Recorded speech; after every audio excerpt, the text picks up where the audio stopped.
Por que tantas pessoas se sentem fascinadas pelo rio Eufrates? Neste vídeo, mergulharemos profundamente neste marco histórico, explorando sua relevância na Bíblia e nas profecias sobre o fim dos tempos.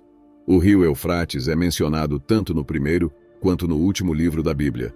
E se você compreende as profecias bíblicas, entenderá a importância crucial deste rio. Em Gênesis 2, o rio Eufrates é destacado como um dos rios que fluíam do Jardim do Éden. Em Deuteronômio 1, Deus instruiu Moisés e os filhos de Israel a conquistarem a terra dos cananeus, indo até o Líbano e alcançando o grandioso rio Eufrates. Já no livro final da Bíblia, o Apocalipse, a palavra de Deus revela que há algo sinistro repousando no fundo do rio Eufrates, preparando o cenário para o Armagedom. Mas antes de explorarmos isso, permita-me contar sobre um evento significativo. Historiadores acreditam que a cidade da Babilônia estava localizada a cerca de 80 quilômetros ao sul de Bagdá, ao longo do rio Eufrates. No Antigo Testamento, nos é contada a história da Torre de Babel. Em um tempo onde toda a humanidade falava uma única língua, eles disseram uns aos outros: "Vamos construir para nós uma cidade e uma torre cujo topo alcance os céus, e assim faremos um nome para nós mesmos, para não sermos espalhados sobre a face de toda a terra." Mas a Bíblia nos diz que, quando Deus viu isso, ele destruiu a torre e espalhou a humanidade por toda a terra, fazendo-os falar muitas línguas, de modo que não pudessem mais se entender.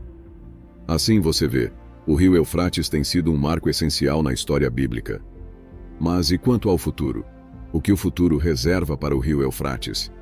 Bem, no livro do Apocalipse, durante o sexto julgamento da trombeta de Deus, a Bíblia em Apocalipse 9 nos conta que uma voz solitária proveniente dos 4 chifres do altar de ouro, que está diante de Deus, ordenou a um anjo de Deus que libertasse os 4 anjos que estavam presos junto ao grande rio Eufrates.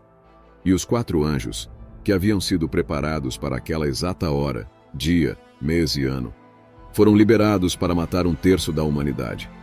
Alguns pontos dignos de nota aqui. Deus manteve esses 4 anjos caídos presos para um momento muito específico na história humana. Eles foram libertados apenas para uma missão específica de destruição.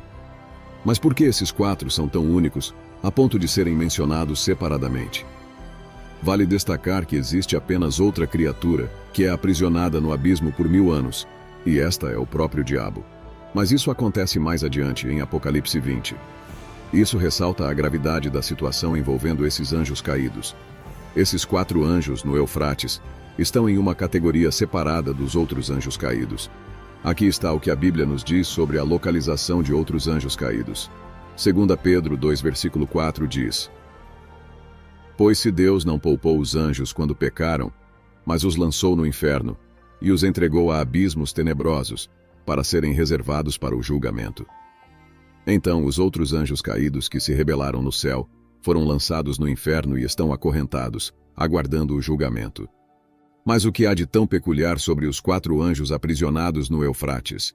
Por que eles estão guardados apenas para a tribulação, enquanto outros anjos caídos não estão? Alguns sugerem que sugeriu-se que esses anjos são a representação exata do que o diabo veio fazer nesta terra: matar, roubar e destruir. É por isso que eles serão liberados somente no fim dos tempos.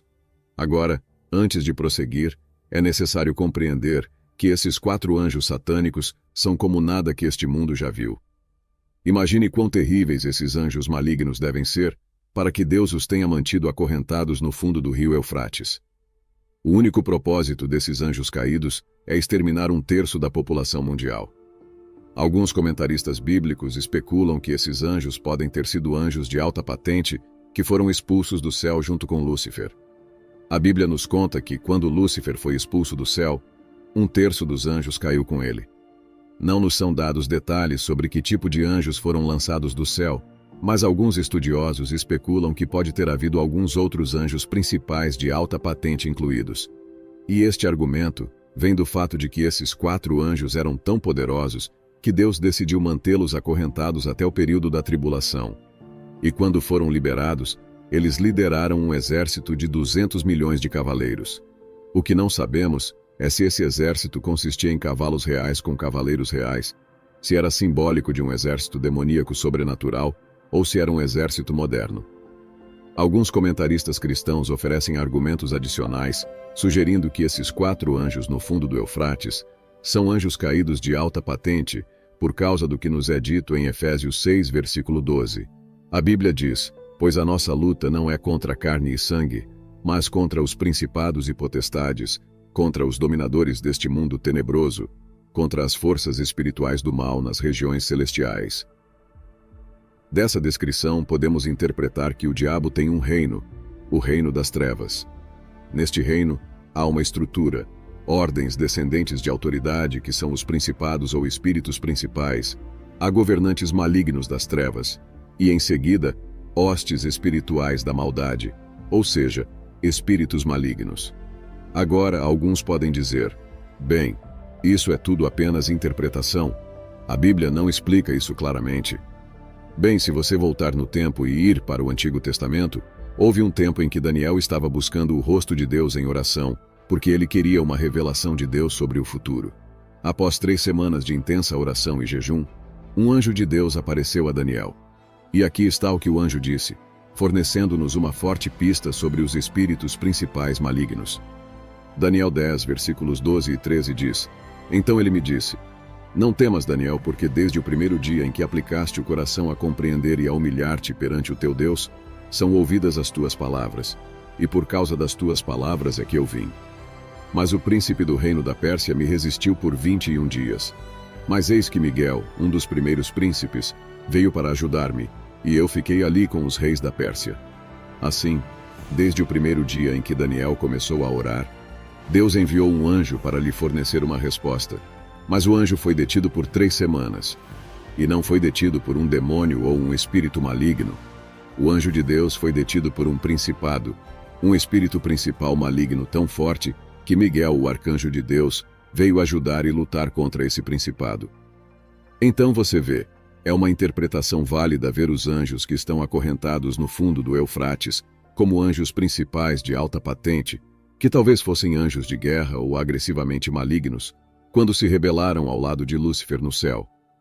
Não sabemos ao certo, mas, de qualquer forma, a Bíblia não nos fornece mais informações sobre esses anjos, além do fato de que, quando são liberados, têm o poder de matar 1/3 da humanidade. Agora, a segunda vez que o rio Eufrates é novamente mencionado no livro do Apocalipse, mais precisamente no capítulo 16, quando os 7 flagelos da ira de Deus são derramados sobre a terra. Apocalipse 16, versículos 12 a 14 nos relata: o 6º anjo derramou a sua taça sobre o grande rio Eufrates, e as suas águas secaram-se, para que se preparasse o caminho dos reis do Oriente. E vi saírem da boca do dragão, da boca da besta e da boca do falso profeta 3 espíritos imundos semelhantes a rãs, porque são espíritos de demônios que fazem sinais, os quais vão ao encontro dos reis de todo o mundo, para os congregar para a batalha, naquele grande dia do Deus Todo-Poderoso. Neste trecho das Escrituras, somos informados que esse icônico rio se secará. Você pode ter notado que, nos últimos 12 meses, o rio Eufrates tem aparecido com muito mais frequência na mídia. A Al Jazeera noticiou sobre o decréscimo do fluxo do rio Eufrates, vindo do sudeste da Síria. A revista Premier Christianity publicou um artigo intitulado "O rio Eufrates está secando, mas não se empolgue demais com as profecias do fim dos tempos", sugerindo que a crise ambiental é certamente um prenúncio dos últimos dias.